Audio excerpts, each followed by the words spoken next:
Boa tarde a todo mundo. Hoje a gente vai falar um pouco sobre problemas da D-Rock e um pouquinho de guloso também. Então, basicamente, hoje não é bem uma aula diferente, porque a gente vai resolver problema junto. Então a ideia é a gente treinar bastante a ter ideias para os problemas, né?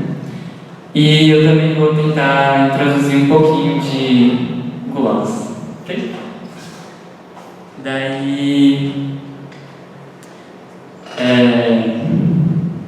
para essa aula seria muito bom vocês terem, sei lá, um papel, um lápis, que a gente vai escrever bastante para pensar nas ideias mesmo. Então, hoje a gente vai trabalhar com papel e também com código. E deixa eu pensar. E é isso. Daí, só lembrando que semana que vem a gente vai ter o break, né?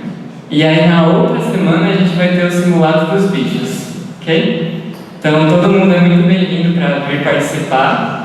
A gente vai ser uma prova como se fosse uma maratona mesmo, então são vários problemas que você tem que fazer em trio. Então seria legal vocês começarem a montar o trio de vocês, sei lá. Vai na sala de vocês, pergunta quem está interessado em fazer. A gente vai lançar um formulário de inscrição em breve. E só lembrando, né, que a gente vai dar um ponto na média em FUMAC e em MAX 110, para quem está fazendo FUMAC com nota e para quem MAX 110 com a Renata e também MAX 110 com o Roberto Marcons, tá? Então, é bem legal aí, vale a pena fazer isso.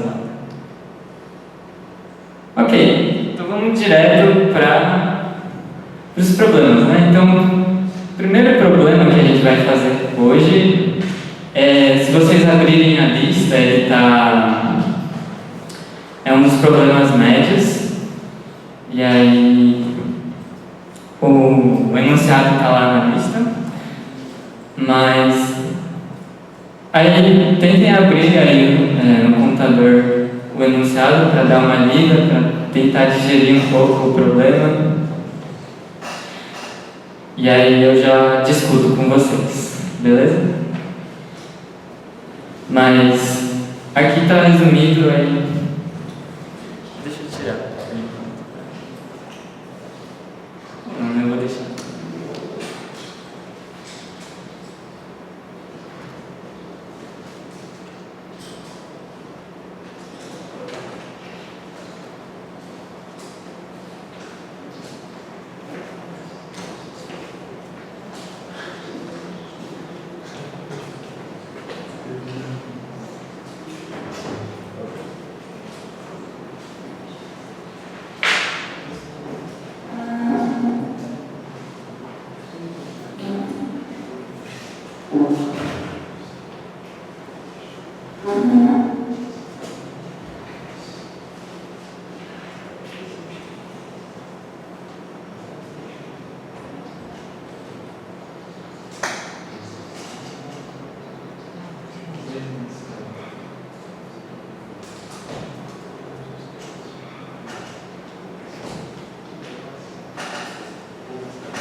deu para ler, mas quem ainda não leu, o problema é basicamente você tem hemisférios, certo? E aí elas estão numeradas de 1 até N, né? Em ordem. E aí você tem duas múmias. A primeira múmia ela vai pegar e vai tirar a segunda bola, a quarta, e assim por diante, né? Começando da primeira. E a segunda múmia ela vai estar lá do outro lado, né? Então ela vai começar lá da ponta do fim e vai tirar a penúltima, da posição N-1, a da posição N-3 e assim por diante. Ok? E aí, elas vão ficar alternando. Então, depois que a múmia 2 passar, a múmia 1 vai repetir o processo para a nova sequência de bolas, certo? E aí a múmia 2 vai fazer a mesma coisa até sobrar uma esfera. Ok? Coloca até 7 e vai cortando. Tem um exemplo aqui, mas a ideia é que você quer descobrir qual que vai ser a esfera que vai sobrar no fim, né? Então, por exemplo, aqui a gente tem o caso para n igual a 7, né? Então, tem a bola de 1 até 7. Aí a primeira múmia ela vai pegar e vai tirar a segunda, aí a quarta e a sexta. E aí vai sobrar aquelas ali. Aí a segunda múmia ela vai começar daqui, ela vai tirar a bola 5, a 1, certo? Então ela vai intercalando. Aí a múmia 1 vem e tira a segunda dessa sequência, e aí sobra só o 3. Beleza? Então, o enunciado até aqui é simples. Aqui um outro exemplo com 10. Então, vamos começar a pensar. Para a gente fazer esse problema, a gente tem que começar a pensar em como que a gente quer codar isso, né? Então, por exemplo, a gente pode fazer na mão, então, de alguma forma, tentar fazer todos os processos que acontecem, né? Então, eu vou tentar guardar todas as bolas e ver quem que vai sair, quem que ainda está. Ou será que tem alguma forma que se eu fizer, se eu só escrever assim a fórmula, já vai me dar direto a bola que eu quero, sabe? Então eu vou dar 3 minutos para vocês tentarem pensar assim, ideias para fazer esse problema. E aí a gente já volta, ok?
E aí, alguém teve alguma ideia? Se alguém quiser discutir, pode levantar a mão e falar também.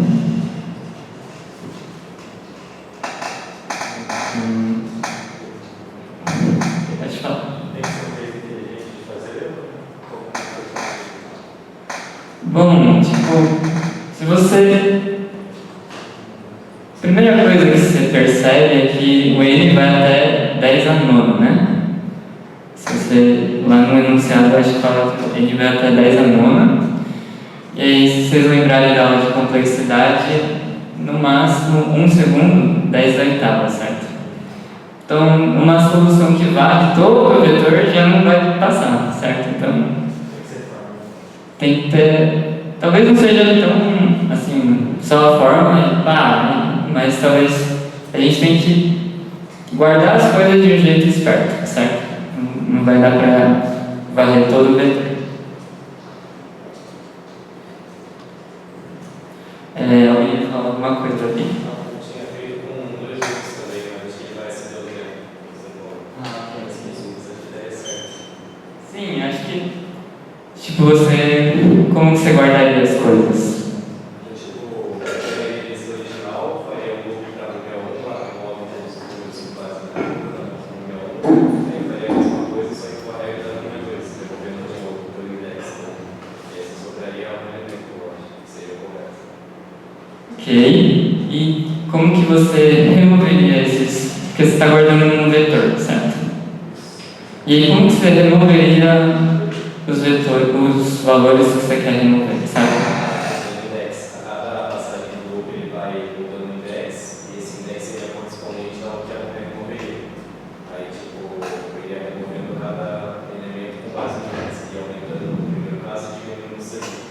Porque, tipo, a primeira número começando do index, como é que seria o segundo elemento, indo até ele, e o segundo while ele iria do n até o zero.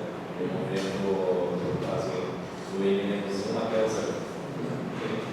Só que vai ser zero. Isso. Então a ideia dele foi basicamente criar 2 vetores, e aí você vai meio que guardando, sei lá, tipo, para múmia 1, a cada 2 você tira 1, né? Então você pode criar um vetor para indicar que aquele valor foi tirado, sabe? Uma coisa assim, né? E aí para múmia 2 você começa de trás e vem vindo, e aí você faz a mesma coisa, só que tem que pensar que esses pulos que você vai dar vão mudar, certo? Porque, tipo aqui, né? A gente começou pulando de 2 em 2, certo? Só que daqui, percebe que a gente está tirando o 7, depois o 3, e eles têm um pulo de 4 aqui. Faz sentido? Do 7 para o 3 ele pula 4 aqui. Pelo valor mesmo, não pela quantidade de esferas. Faz sentido? E aí aqui, ó, ele pulou... aqui ele não foi pulando, né, mas... Ele foi... É porque meio que acabou, mas se tivesse mais esferas pra cá, vocês concordam que ele ia pular de 8 em 8? E se aqui tivesse mais, ele ia pular de 16 em 16? Faz sentido?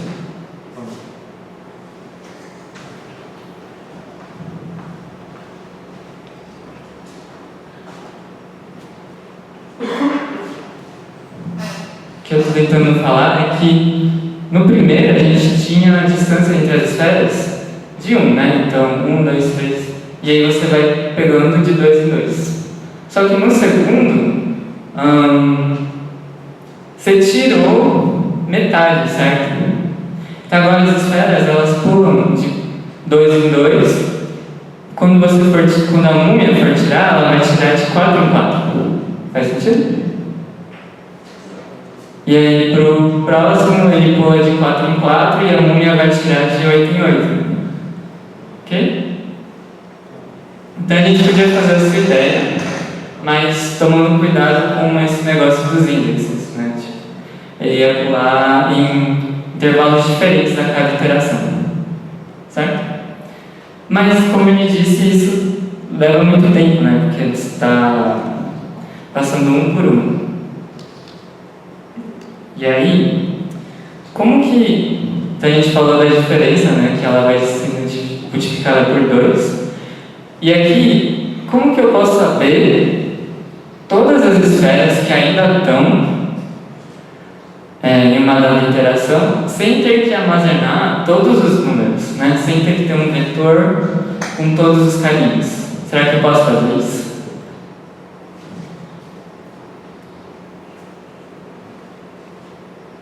Deixa eu ver que horas são.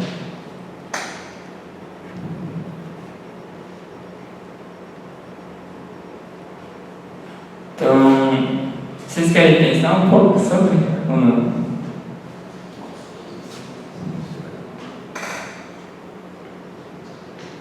Eu vou resolver então, mas basicamente você pensa assim: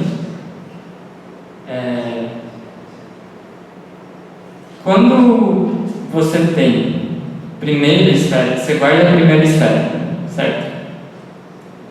E a última esfera, e você sabe calcular de quanto em quanto que está o pulo das esferas, certo? Então, você lembra que no começo está 1, aí depois está 2, 4 e assim por diante, certo? Então, essa distância você tem, e a primeira e última esfera, você pode dar um jeito de conseguir, ok? E aí, se você tiver isso, pensa, você sabe todas as esferas que estão, né? Porque você tem a primeira, e aí você dá um pulo, vai para a segunda. Mas você soma a distância e aí vai chegar na segunda. E aí você soma mais uma distância e vai chegar na terceira, certo?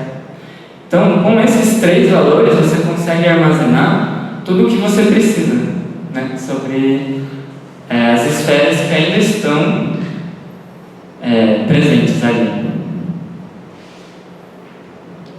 Ok? Então, vamos tentar rodar isso mais ou menos, certo? Então, a gente primeiro põe o cabeçalho, e aí a gente recebe o N ali, certo?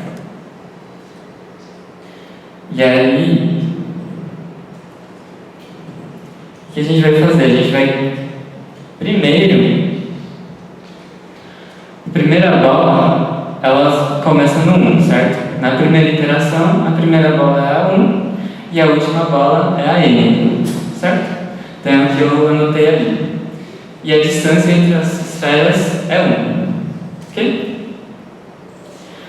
E aí, o que vai acontecer? Eu vou ter um loop aqui.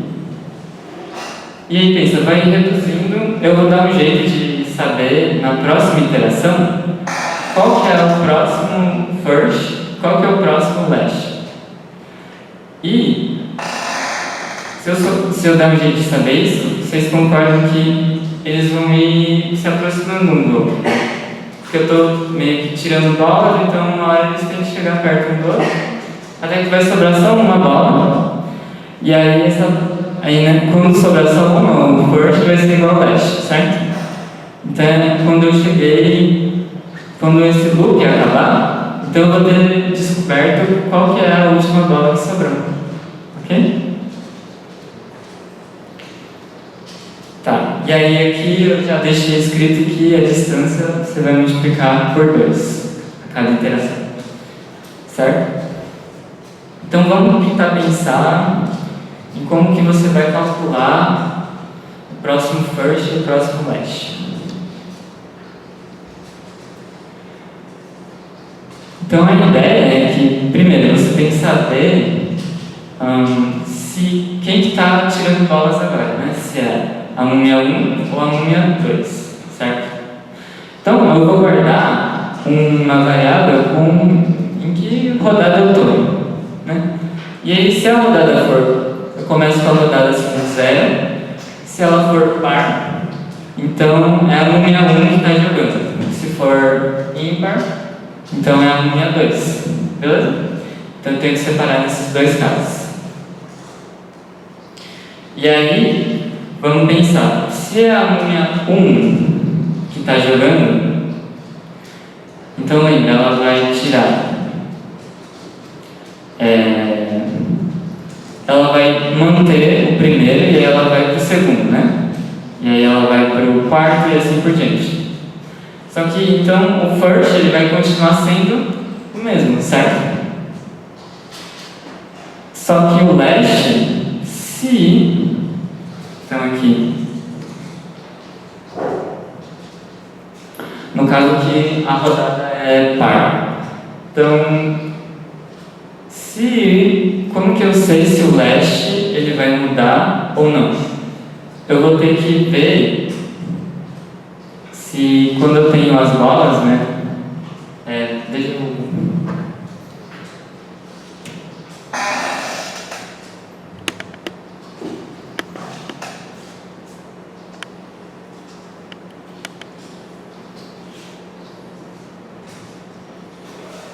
Então, vamos dizer que eu comecei aqui aqui está o first e aqui está o last, certo? E aí, entre cada uma dessas bolinhas vai ter a distância dist, certo?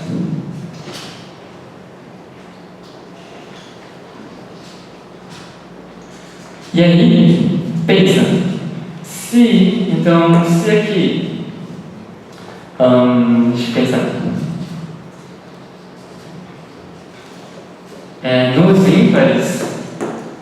nos ímpares ele mantém, né? A múmia 1 mantém, se for par, então a múmia tira. Então eu vou ver se,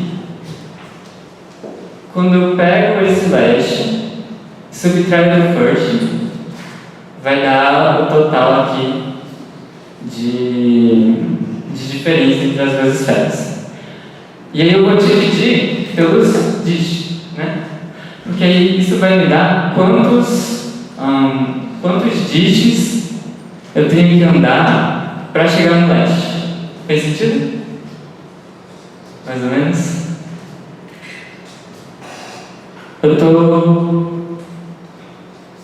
Eu preciso saber se, quando eu chegar aqui, a múmia 1 ela vai ou não tirar a bola. E aí, para eu saber isso, eu preciso saber quantos dígitos tem do first até o last, certo? Quer saber a posição, né, do last? Você quer saber a posição do last, né? Se a posição do last, tipo, na quantidade de bolas. Lá nesse caso é a quarta bola, né? E aí você quer saber qual que é a posição, se for uma posição par, ela vai ser removida, né? Isso, eu quero saber a posição do last em relação a essas 4 bolas, né? Então, para isso eu preciso saber quantos... Porque eu tenho só a informação do first, dish e do last. Então, se eu subtrair o last do first, vai dar um número aqui, certo? Só que esse número, eles são vários dígitos, né, somados. E aí, quando eu dividir esse número aqui pelo dígito, vai dar quantas vezes eu pulei aqui para chegar no last. Entenderam? E aí eu acho qual que é a posição nessa interação dessa bola last, ok? A bolinha de número last. E aí é isso que eu estou fazendo aqui, né? Então, o Dzão é o last menos o first dividido pelo dish. E aí vai me dar quantos pulos, qual é a distância em esferas que eu estou do last para o first, né? E aí se esse Dzão for ímpar, então aqui eu vou pular 1, 2, 3, é ímpar, né? E aí eu tenho que tirar, porque ela está alternando, né? Então ela não tem essa, aí nessa ela tira, nessa ela não tem, nessa ela tira. Então se ele tiver que uma posição. Se aquele desão for ímpar, então eu tenho que tirar essa bolinha, ok? E aí, se eu tiro essa bolinha, então agora ela sumiu. Então o leste ele vai ter que ir para cá, certo? Então, para achar o valor desse novo leste, eu subtraio o dist, né? Ok? E aí é a mesma coisa para outra múmia, né? Só que em vez de começar aqui, você está começando aqui. Só que você pode. É a mesma coisa, só que aí aqui você vai pegar e dividir pelo dist e vai dar quantas esferas você pula até chegar no first. E aí, de novo, se for ímpar, aí você tem que tirar esse first. E aí, se você tirar o first, aí o first vai vir para cá. Ok? E aí, se ele veio para cá, então você somou mais dist na distância. Então, é isso que está acontecendo aqui, né?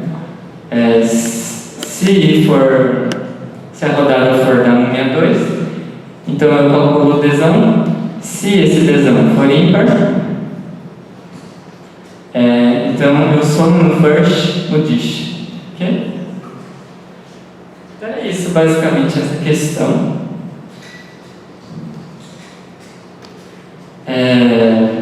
Alguma dúvida? Beleza. Então eu vou passar. E aí, por que passa, né? Porque a gente tinha visto que o n ia até 10 a 9. Só que aqui a gente está fazendo o quê? Tem esse loop aqui, né? E esse loop acaba quando o first for igual ao last. Só que eu sempre vou reduzindo o número de bolinhas, né? Eu sempre reduzo o número de bolinhas em mais ou menos a metade. Se eu faço isso, então é como se fosse da ordem de log de n. Vocês já viram isso ou não? Sim? Mas basicamente se você tem... É como se fosse tipo, ele vai parar quando aqui o 2 elevado a x, tipo o x é o número de interações, e aí você vai dividindo pela metade, né? Então é como se você vai parar quando isso aqui for mais ou menos n, assim. Aí você tira o log dos dois lados, vai dar mais ou menos x é igual a log de 2. É um raciocínio mais ou menos assim, ok? É isso, né? Beleza, então por isso que passa, porque log é bem pequenininho comparado ao n.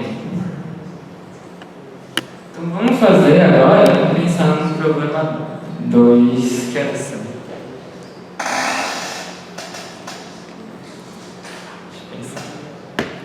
Pular o problema 2 e a gente vai para o problema 3. Okay?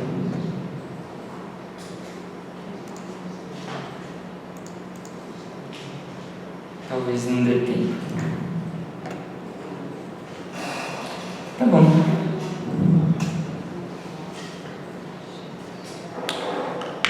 Então, vamos começar a falar um pouco de algoritmos gulosos, ok? Então vamos dizer que, sei lá, você está na feira e você está querendo comprar uma caixa de morango, ok? E aí você olha lá, aí tem um morango que custa 10 reais, tem um outro lá que custa 8 reais. Aí você vê um, depois de muito procurar, você vê um que custa 3 reais. Aí você fala, esse morango está muito barato, né? E, tipo, quando eu estou procurando por um morango, eu quero que ele seja barato e, em tese, bom, só que, tipo, geralmente quanto mais barato, melhor, né? Logo assim. Mas se você estiver pensando golosamente, né, com relação à sua carteira, meio que o morango de 3 reais vale muito a pena comprar, certo? Mais ou menos isso que eu estou tentando falar. Só que, tipo, isso pode ser uma boa ideia, como pode ser uma ideia horrível, né? Porque talvez o branco esteja estragado. Então, você meio que ignorou um monte de coisa, você olhou para o preço e você falou, não, esse preço está muito bom, então eu vou levar, certo? Então, o algoritmo guloso é mais ou menos isso. Você vai, sei lá, às vezes você quer otimizar alguma coisa, e aí você olha localmente para aquela coisa e você fala, olha, se eu fizer isso aqui, é bom. Talvez isso impeça eu de melhorar no final, certo? Talvez isso cause algum prejuízo no final. Mas, então por isso nem sempre os algoritmos gulosos vão funcionar. Mas a ideia deles é que você vai tentar escolher a melhor opção na hora. Então vamos pensar, se eu tiver um array com N números, eu quero a maior quantidade de números que eu posso escolher, tal que a soma não passa de x. Então, você pode, uma ideia plausível é você testar todas as formas de escolher números dentro desse array, certo? Então você faz todas as subconjuntos desse array e soma e vê qual que é a melhor que não passa de x, certo? Só que você não precisa fazer isso, você pode pegar, você ordena esse array e aí você vai pegando os mais, os que custam menos, né? Porque você quer maximizar a quantidade de números, você quer minimizar a soma, né? Para não passar de x. Então eu vou pegar sempre o menor. Eu pego o mais baixo, e aí depois eu pego o segundo mais baixo. Porque se não faz sentido eu pegar um número que seja maior, porque aí eu poderia ter escolhido um número menor, só que independentemente a quantidade de números que você escolheu aumenta da mesma forma, né? Então eu sempre vou escolher pelo que é menor. Isso vai me dar a maior quantidade que não passa de x. A soma não passa de x. Então é mais ou menos nessa ideia assim, algoritmos gulosos, ok? Então agora a gente vai pensar em um problema que se chama knapsack, que também está na lista. É um problema, acho que está entre os médios. Tem um outro problema que se chama knapsack, que é o problema clássico da mochila, só que não é esse, tá?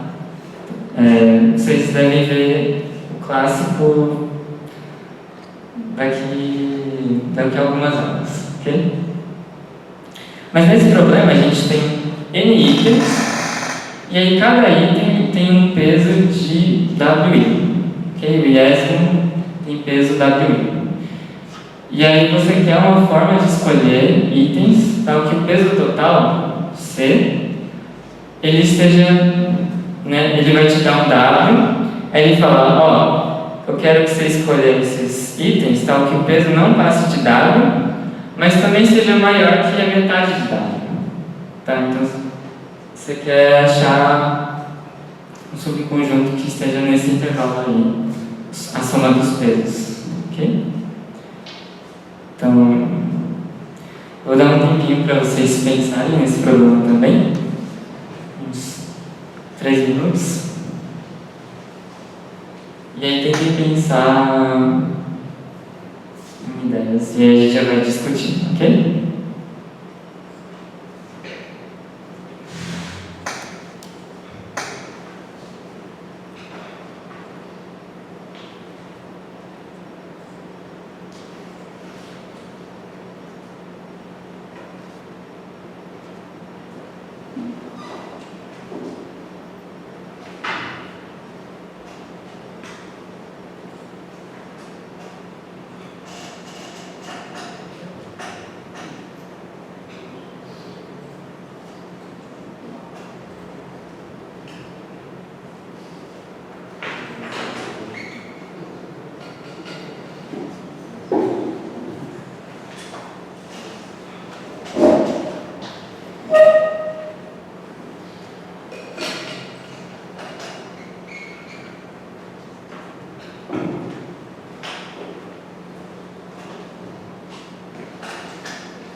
Tá, então, alguém teve alguma ideia de que ele ia falar?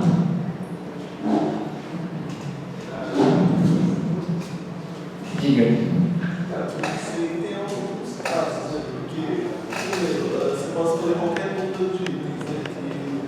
Que são. Então, o primeiro caso é que se você tem um número, primeiro pense em organizar a lista, certo? Fazer sorte da lista. E aí depois, a primeira parte, se você tem um número que já está na requerimento, esse número já é a resolução. A segunda parte que você pode, para tentar utilizar, você pega os maiores números e vai somando. E aí, se tiver a situação de não chegar no mínimo, não tem solução,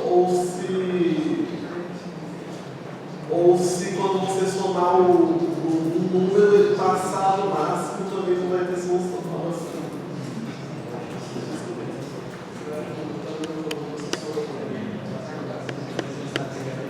Tá, então a ideia dele foi meio que separar em alguns casos, né? Que é mais ou menos isso daqui, né?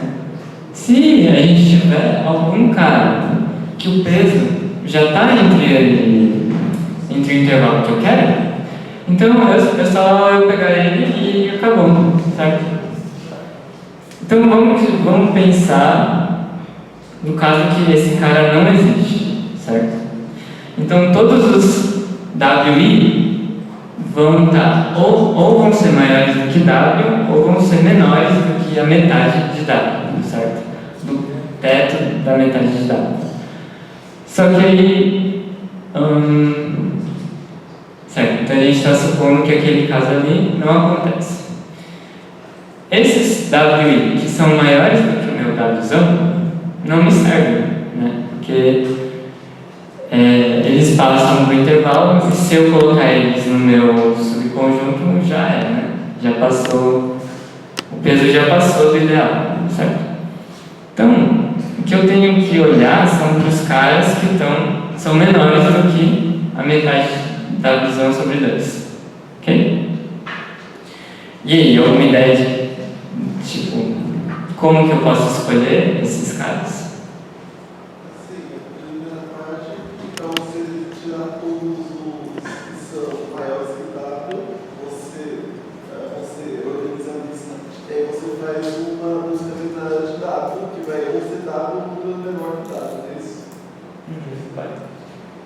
Pode ser também, mas acho que pelas restrições do problema, se você fizer linearmente já passa. Então o problema é pouco, só dizer isso. Mas aí, então eu posso, sei lá, facilmente achar onde que, sei lá, eu posso ordenar os meus pesos, certo? Eu posso facilmente achar onde que começa a ser maior do que W, certo? Se eu quiser ser bem eficiente, eu posso usar, como ele falou, busca binária, certo? Que vocês viram semana passada, né? Só que esse problema é legal porque eu encontrei quando que ele é maior do que W, e aí eu descartei todos que são maiores, né? Aí como que eu faço para escolher os que são menores? O legal desse problema é que eu posso só escolher em qualquer ordem os caras. Então, por quê, né? Vamos pensar.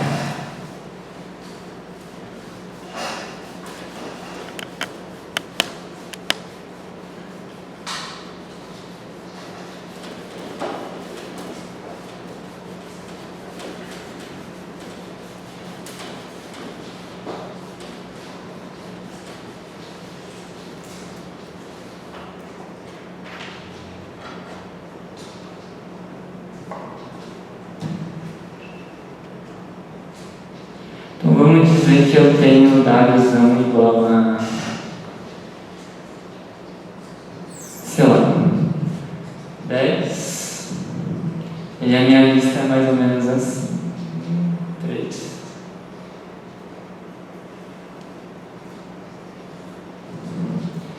E aí tem 11.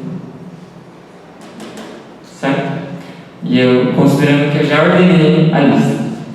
Então, eu vou achar que esses caras eu não preciso mais me importar, certo? Deixa eu pegar outra caneta.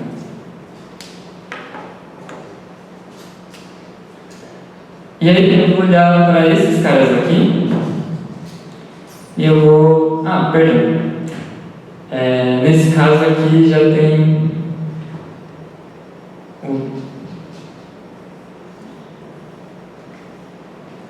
o W sobre 2 vai ser 5, né? Então eu vou tirar esse 5 e esse 8 para... Porque senão é só a gente escolher um deles, né?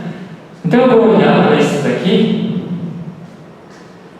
E aí, o que é legal é que eu posso escolher, sei lá, o 1, 3 e o 3, por exemplo. Ok?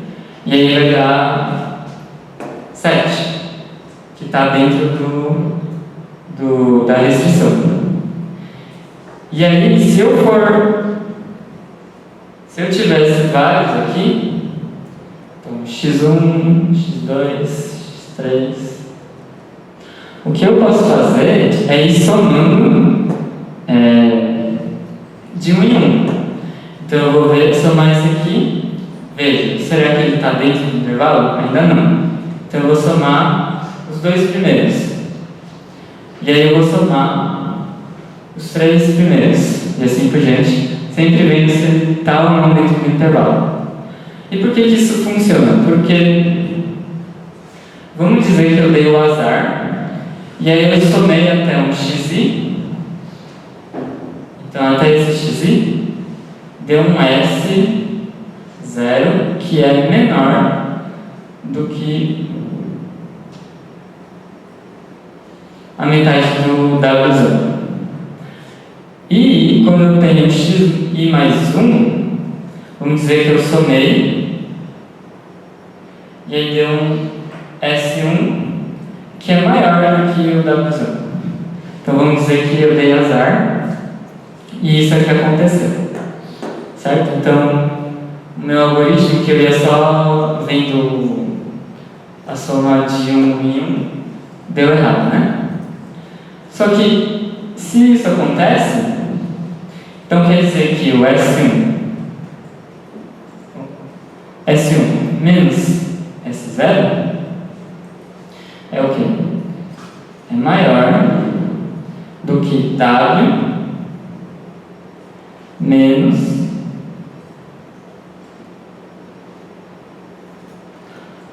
a metade do W0, certo? Eu só fiz aqui, pensa que eu passei o S0 para cá e ficou menos S0 é maior do que menos W0 sobre 2. Então você somou as duas inequações, ficou S1 menos S0 é maior do que W0 menos W0 sobre 2. Só que isso aqui é o piso de W0 sobre 2, certo? Isso. Tá certo? Certo. Porque, tipo, pode ser que W0 seja par, aí vai ser igual, e se ele for ímpar, isso vai arredondar para cima, isso vai arredondar para baixo, e aí deu certo. Ok? Só que então, tipo, o S1 menos S0 é maior do que isso, ou seja, ficando sem espaço, eu vou por aqui. S1 menos S0 é maior ou igual ao teto, né? Porque, tipo, se esse é o piso, no máximo você arredonda 1 para baixo. Então, como aqui é estritamente maior, então aqui é maior ou igual ao arredondamento para cima, certo? Tipo, talvez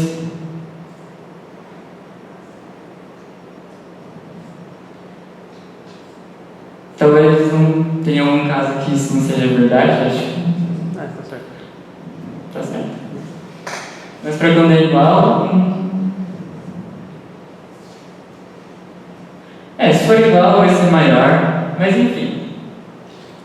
Isso aqui eu posso Essa afirmar mais ou menos esse isso. implica esse, só aquele não necessariamente implica esse, mas esse implica aquele lá, então tá certo. No mesmo caso que é igual, ele vai continuar sendo maior. Eu vou deixar aqui. Tá certo. Daí, só que então, o S1 menos S0 era o nosso x1 e mais 1, certo? Porque o S1 era somar até o i mais 1 e o S0 era somar até o i. Então isso aqui é x1 e mais 1. E aí você está falando que o x mais 1 é maior ou igual ao dado sobre 2, certo? Só que a gente tinha assumido que todos eles eram menores do que essa metade. Então, isso nunca vai acontecer, isso aqui. Sempre que você somar, ou você não vai alcançar esse intervalo, né, de ser entre esses dois, ou você vai acabar caindo dentro desse intervalo, ok? Você nunca vai ir de um que está antes do intervalo e aí vai pular e aí você vai passar do intervalo, ok? Então, se a gente fizer rigorosamente, só ir vendo um por um, uma hora a gente vai achar. Se a gente não achar, quer dizer que não tem uma solução, ok? Era mais ou menos isso, esse problema. E eu vou deixar para vocês codarem em casa. Não teremos tempo para codar.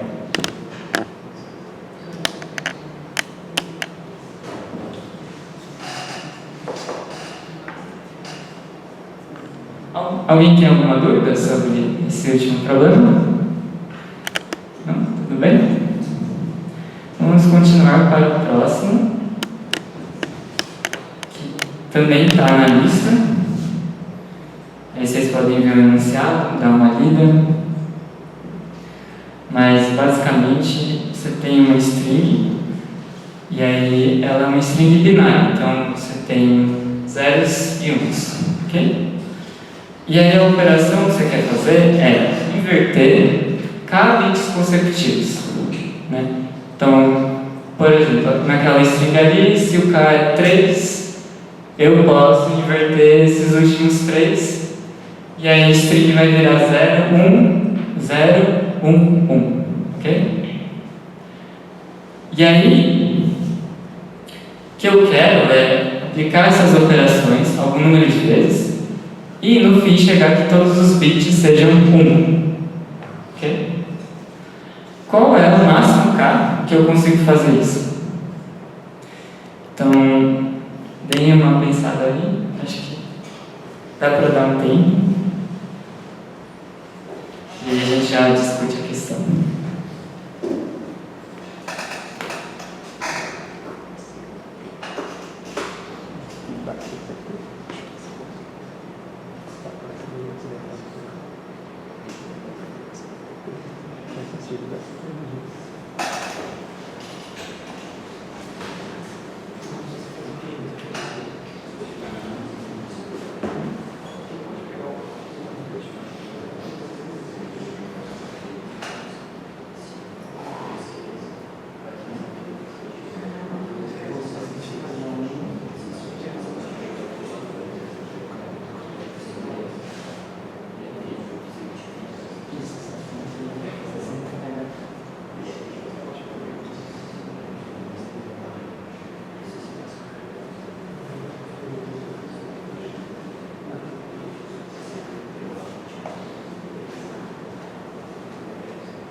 Se alguém tiver alguma dúvida ou ideia, pode me chamar, tá bom?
E alguém teve alguma ideia?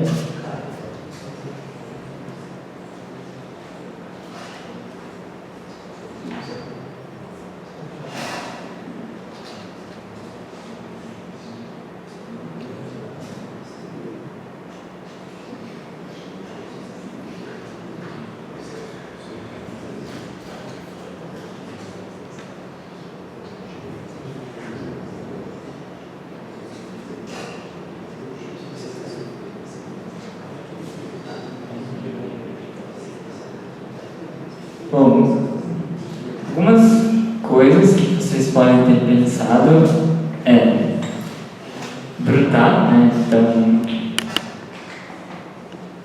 tentar fazer todos os casos, que obviamente é muito caso, né? Porque se você tentar fazer todas as possíveis combinações de operações, já dá um monte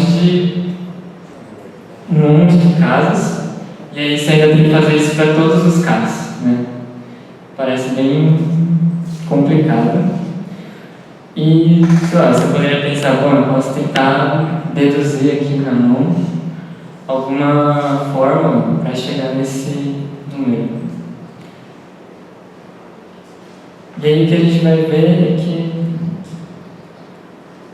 a gente vai no fim meio que brotar, só que de forma esperta, certo?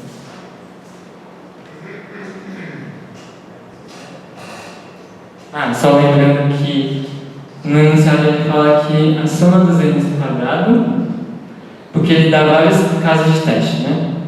E aí, nesses casos de teste, a soma dos n quadrado é menor ou igual a 25 vezes 10 a sexta, né? Que é menor do que 10 a oitava, então uma solução quadrática vai passar, ok? E aí, se for mais do que isso, aí já não passa.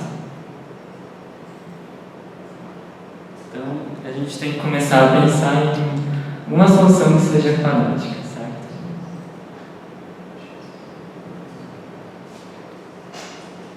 E aí, o negócio de brotar, tem duas coisas, né? Você tem que testar todos os K, e você também tem que testar todas as combinações de operações. Só que isso aqui é meio que exponencial, né? Porque são muitas possibilidades. O pior pode até ser infinito, né? Até você perceber que a operação não vale. Não sei por que a operação. Não é limitado, né? Porque, limitado pelo quê? Porque se você. Tipo, você não pode aplicar duas vezes na mesma substring, né? Você pode, só não faz sentido, né? Mas aí tem que pensar por que não faz sentido. Tanto a ordem quanto as representações.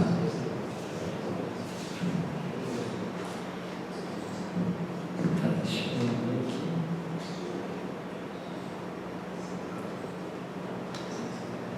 Tá.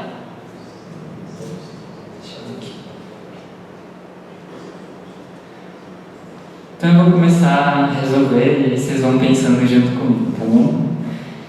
Então, isso aqui provavelmente a gente não vai conseguir fazer, só que aquilo ali talvez a gente consiga, né? Se a gente der um jeito de testar todos os casos, e aí para cada K a gente pode, sei lá, varrer todo a string de tamanho n,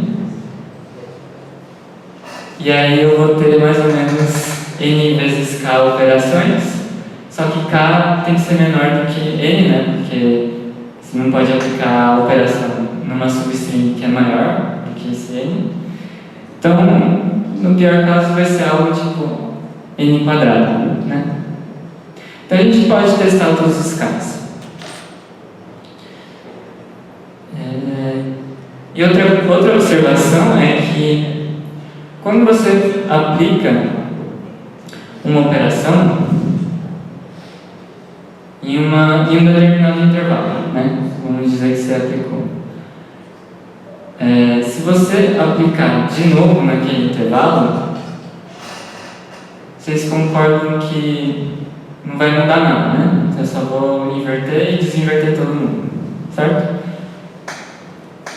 E a segunda coisa é que a ordem das operações meio que não importa. Isso faz sentido? Porque no fim das contas,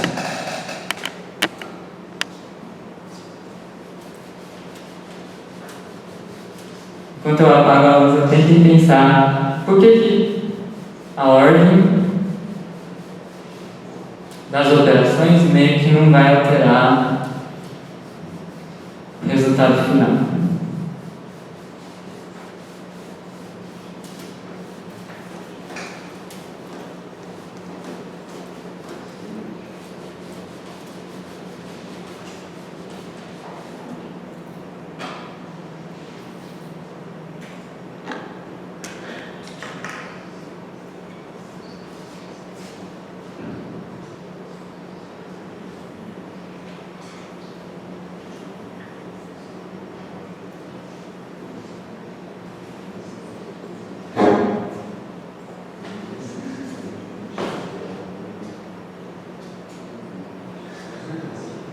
Então, por exemplo, eu posso pegar, carregar 3 para essa string aqui, e aí eu vou aplicar essa operação aqui, vai dar 1, 1, 0, 1, 0, certo?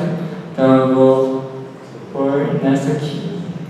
E aí agora eu vou escolher essa aqui, esses 3, e aí eu vou trocar esse vai ficar 1, 1, 1, 0, 1, certo? Só que se primeiro eu tivesse aplicado essa operação, então eu teria o 0, 0, 0, 0, 1, e se eu aplicar essa aqui, vai para 1, 1, 0, 0, 1, certo? Então, não, pera. Aqui é 1, né? Isso, né? Aí ficou igual. Então, perceba que eu apliquei em ordens diferentes e deu a mesma coisa. Por quê? Porque no fundo, o que importa é quantas vezes eu apliquei alguma operação nesse bit aqui. Então, nesse caso foi uma vez, né? Então, no fim ele vai ficar com 1. E nesse bit aqui eu apliquei uma vez. Então, no fim ele vai só inverter uma vez e vai ficar 0, certo? Nesse bit aqui eu apliquei 2 vezes. Então, ele vai virar 0, 1.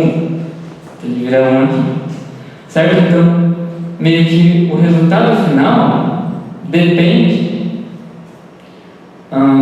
de quantas vezes eu inverti em um bit individual, e não depende tanto de que ordem eu escolhi as operações, ok? Então essa intuição talvez ajude a gente a saber como que a gente vai testar um K.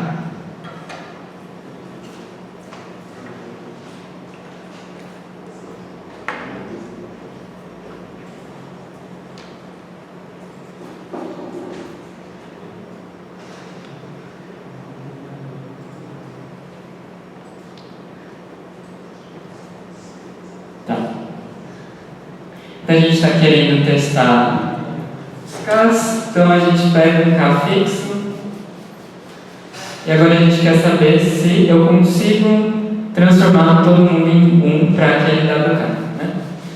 Como que eu faço isso? Se alguém tiver alguma ideia e quiser me interromper, pode levantar a mão, tá? Mas vamos pensar assim.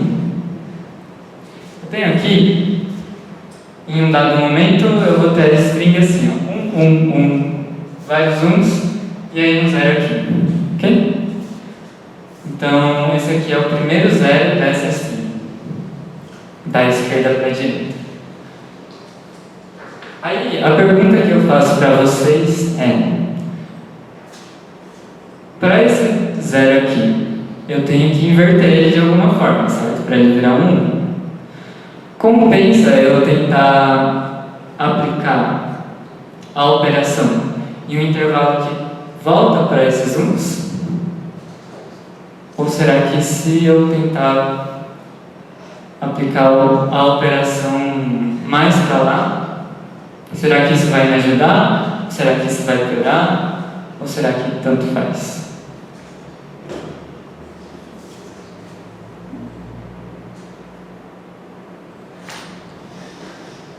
Alguém tem alguma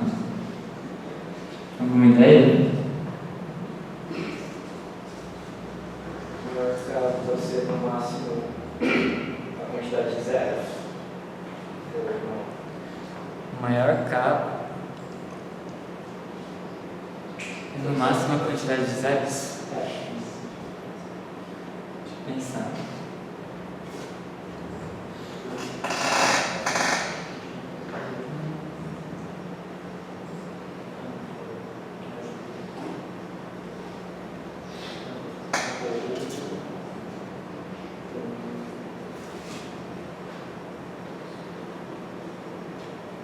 Se eu tenho 5 zeros e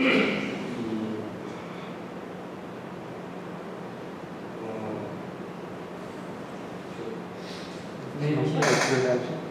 Que? Isso não parece verdade. Não. Se tiver só um zero, você vai ter que converter, vai converter todo o resto de novo. Isso, velho. Se você tiver só um zero, então você está falando que no máximo o K vai ser 1, certo? Só que talvez seja possível o K ser maior, né? Se por exemplo, tiver tudo 1 e aí só um zero no final, eu posso pegar. ele vai inverter os outros números. Não, esquece. Eu acho que tem que ser 5 zeros ou um K5, ou se for 4, eventualmente, na hora que eu tentar arrumar, ele vai inverter alguma coisa que era 1. Se for 6, vai poder ser 6, 3 ou 1. Ou 2.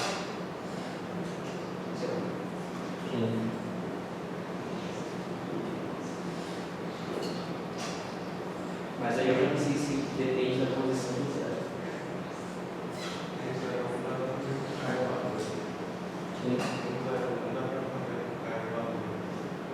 Um zero. Se a gente tiver.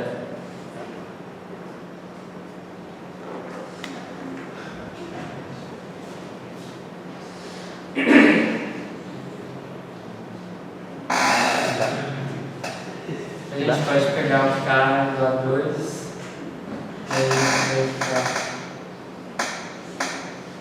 0.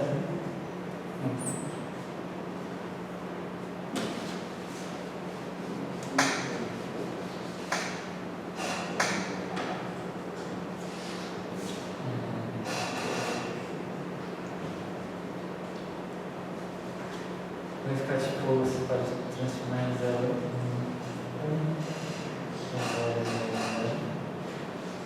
Acho que não dá, não. Não dá. Você não vai conseguir sair dessa.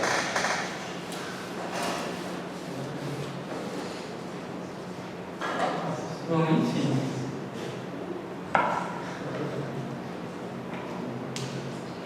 Talvez tenha futuro, mas E a maior quantidade de zeros, a quantidade de zeros vai ser limitada por ele também. Ele falou que tem que ser um divisor. Isso eu não vejo. Pode ser que seja verdade, mas no fim você vai testar a ordem de N valores. Mas agora, se tiver que ser só um divisor, não entendi por que seria verdade, mas aí otimiza. tipo, isso ajudaria a deduzir qual que é o K, mas ainda assim a gente teria que meio que mostrar que funciona, né? Dado um K, tem que saber mostrar que funciona. Tem uma garantia que funciona. Então, para a gente ver isso, vamos pensar para esse K fixo. Então vamos dizer que eu tenho um K fixo, certo? E aí eu tenho essa configuração que tem vários 1s e um 0. Daí, então a gente estava pensando se tipo, eu posso voltar e aplicar alguma operação para cá, né? Se isso seria bom ou se isso não mudaria muito. E aí o que acontece é que esse zero, obrigatoriamente você tem que inverter, certo? E você poderia pensar num caso mais simples, que é quando o zero, na verdade, está na primeira posição, certo? Então, se o zero está na primeira posição e aí você tem várias coisas, eu preciso obrigatoriamente inverter esse zero. Só que o único intervalo que compreende esse zero é desse primeiro até o késimo bit, certo? Então, necessariamente eu vou ter que fazer essa operação aqui, certo? Então, sei lá, aí eu dei um jeito de salvar esse zero e virou 1. E aí vamos dizer que agora o segundo é 0. Se eu, por algum motivo, achar que eu preciso mudar esse 1 de novo para 0, então eu vou voltar para esse caso.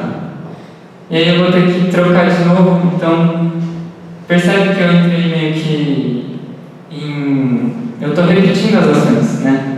Eu estou desfazendo esse 1, só que eu vou ter que aplicar nesse intervalo de novo para ele virar 1. Então não faz sentido, quando eu tenho esse segundo zero aqui, não faz sentido eu aplicar a operação para esse intervalo do começo, certo? E aí você pode pensar isso meio que para os próximos também, né? Então, quando tiver o zero aqui, vai ser a mesma coisa. E aí vai indo até você chegar nesse caso aqui. Então, se você alterar algum desses outros uns aqui, você vai cair num caso anterior e aí você vai ter que repetir ações. Então não faz o menor sentido você olhar para os que estão atrás. Ok? Então isso aqui é uma ideia gulosa, porque a gente está indo da esquerda para a direita e aí a gente está resolvendo os zeros nessa ordem, né? Então sempre que aparecer um zero, vale a pena eu aplicar a operação nesse intervalo aqui, que começa nesse zero. Porque eu vou ter que trocar esse zero de qualquer jeito e eu não quero que a operação comece antes. Então ele necessariamente vai ter que começar no zero.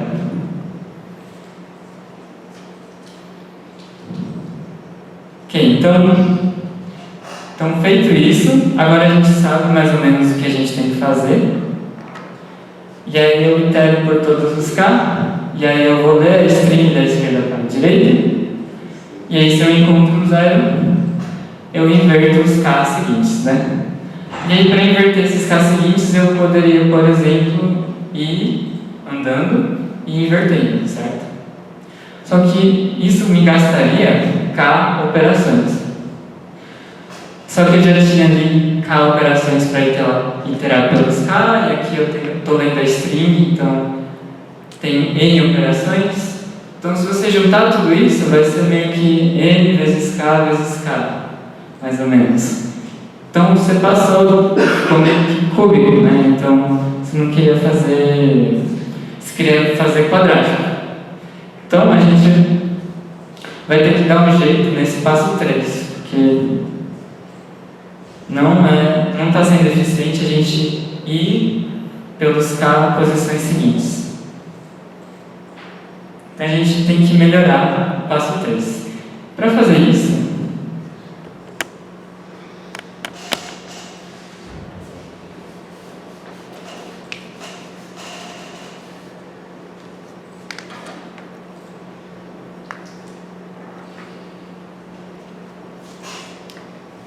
eu tenho o bit 0 aqui, bit 1.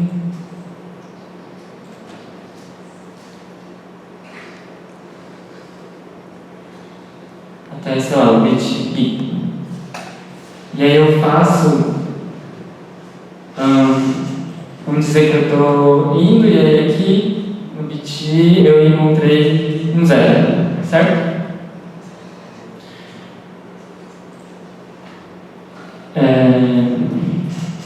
E aí eu estou falando que eu posso tentar iterar por todos os K seguintes para inverter. Só que eu não preciso fazer isso sempre, né? Se vocês lembrarem, meio que o bit final, depois de algumas operações, ele depende de quantas operações foram aplicadas naquele bit, certo? Então, se para cada bit eu souber quantas operações foram aplicadas naquele bit até agora, então eu sei qual que é a posição dele, né? Vamos dizer que eu não mexi na string, ela está intacta, e aí eu estou nesse bit, e eu sei quantas vezes eu apliquei a operação nele. Então eu sei quanto que é esse bit depois dessas operações, certo? Então eu vou guardar para cada bit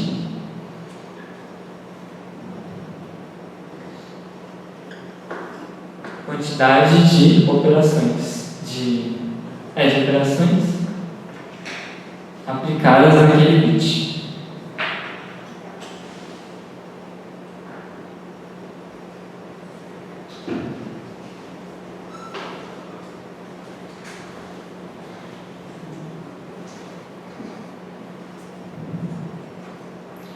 E aí, para calcular isso, a gente pode fazer o seguinte.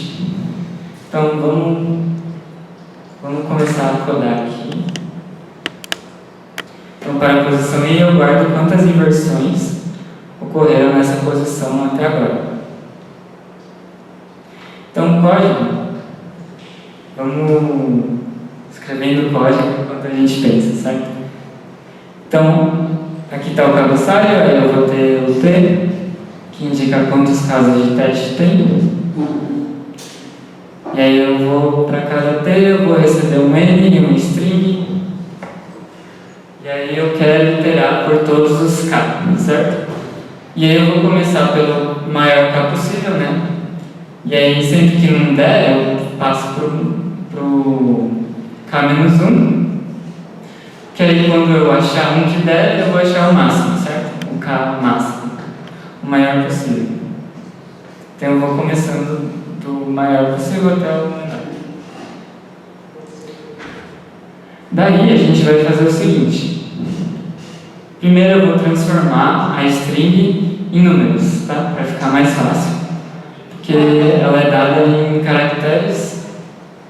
Então eu pego aqui e aí eu vou ler toda a string. E aí eu vou criar esse vetor de inteiros que vai receber o S de I menos o zero. Que isso significa o quê? Que eu estou pegando o valor ASCII, a tabela ASCII desse caractere, estou subtraindo do valor da tabela do zero, né? Então eu posso fazer essas operações de inteiros nos caracteres, e aí eu converto em um inteiro, vai me dar meio que o número que eu quero, né? Porque se aqui for o caractere 0, então a diferença do número da tabela vai dar 0. Se aqui for o caractere 1, então a diferença na tabela vai ser 1. E aí eu transformei a minha string em inteiros. Ok. Então, a gente ainda está dentro do for dos Ks.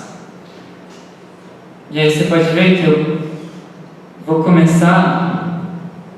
Eu criei uma variável com um total de inversões, certo? Então, esse total de inversões vai guardar para mim, no bit que eu estou, quantas inversões ocorreram no passado, para eu saber qual que é o bit, qual que é o resultado final, certo? Das inversões. E aí, esse vetor de fim de inversões, eu já vou falar dele, mas aqui a gente vai iterar pela string, né? Então a gente está em um K fixo e aí agora a gente está indo pelos N's. Pelos N's não, a gente está lendo a string, né? E aí esse fim de inversões, ele funciona assim. a gente está aqui nesse bit I.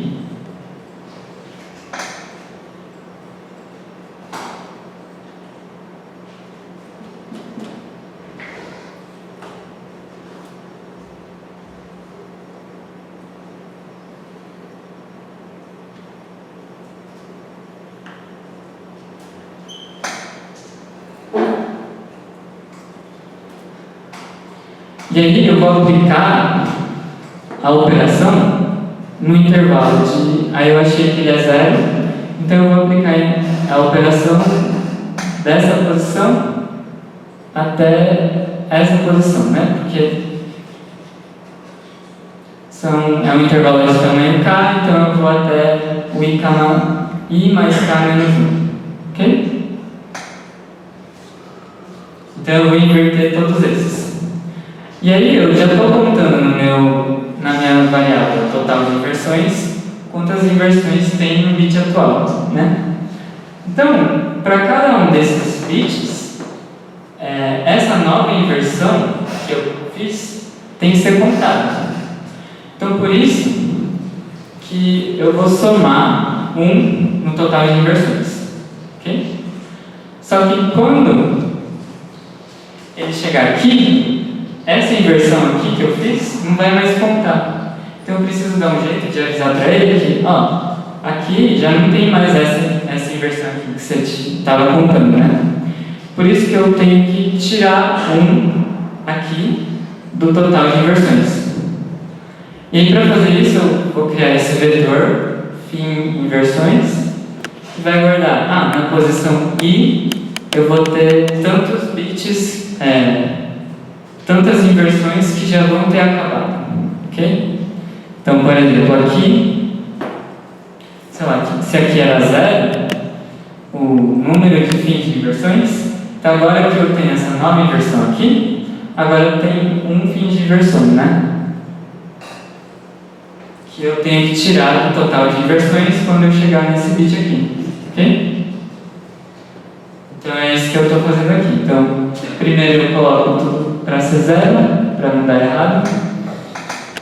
E aí, quando eu entro num bit I, então eu tenho que tirar do total de inversões o número de inversões que acabam naquela posição, ok?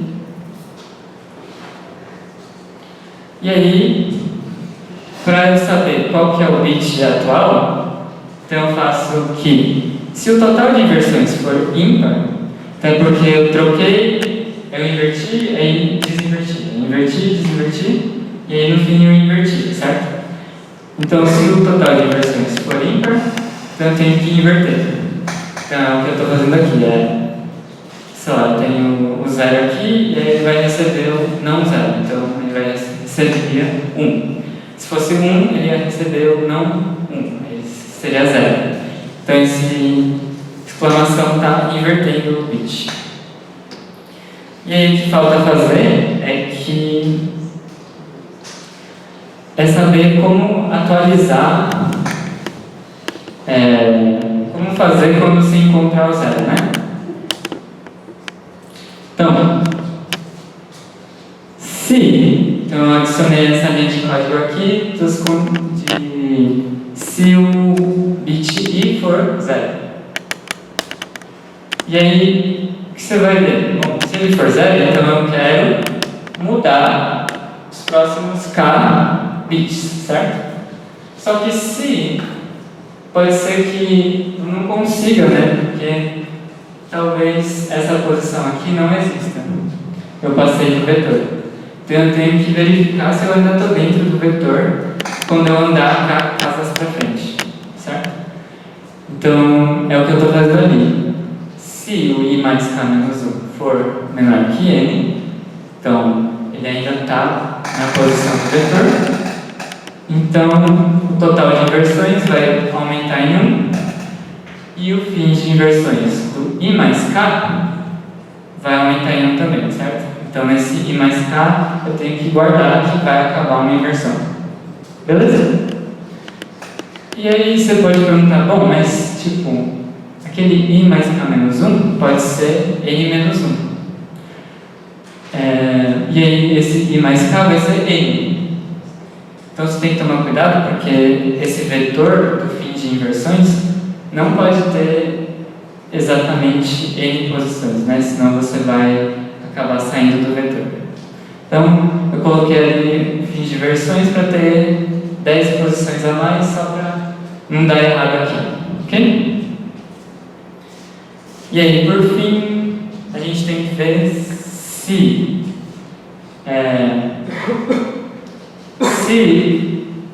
eu encontrei um zero aqui e aqui o vetor acaba antes, né? Então eu não consigo aplicar a operação. E aí, pelo nosso algoritmo guloso, o único jeito de transformar esse zero seria meio que aplicando essa operação a partir daqui. Então eu nunca vou conseguir trocar esse zero, né? Se eu não consigo aplicar essa operação porque o K ele passa da posição do vetor.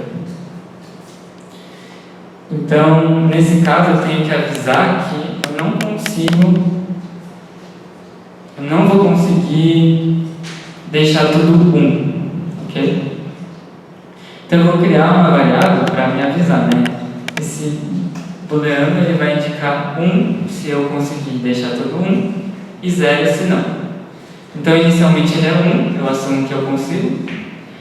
E aí se eu chegar nesse caso que eu encontrei um bit que é 0, só que eu não consigo trocar ele, então eu não consigo mais deixar todo mundo 1, ok? E aí, no fim, você só precisa saber se você consegue. Então, se eu consigo deixar todo mundo 1, então eu posso imprimir o K e passar para o próximo caso de teste, certo? Se eu não conseguir, então ele só vai sair desse condicional e vai continuar aquele for do K aqui, né? Esse for aqui. E aí... é isso. Então esse aqui é todo o código. Que horas são? Deu horário, né? Então, alguma dúvida sobre esse código? Se alguém tiver alguma dúvida, pode perguntar depois. Esse é o QR Code da lista de presença. E é isso, eu espero que tenham gostado. Obrigado.